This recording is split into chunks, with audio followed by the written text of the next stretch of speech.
ఇంట్లో పాలు విరిగిపోతే ఇలా పిల్లలకి హెల్తీగా టేస్టీగా అలాగే సింపుల్గా స్నాక్స్ అయితే చేసి పెట్టండి, చాలా ఇష్టంగా తింటారు. అయితే ఇక్కడ 1/2 లీటర్ పాలు అయితే విరిగిపోయాయండి. డైలీ నేను 1/2 లీటర్ పాలు తీసుకుంటాను.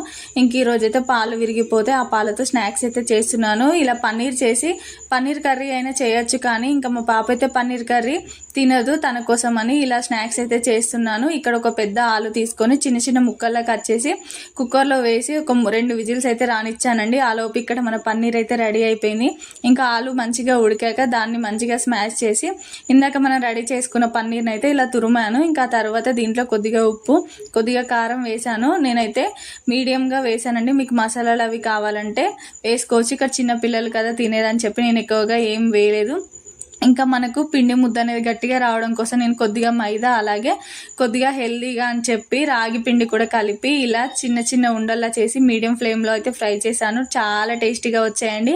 మీరు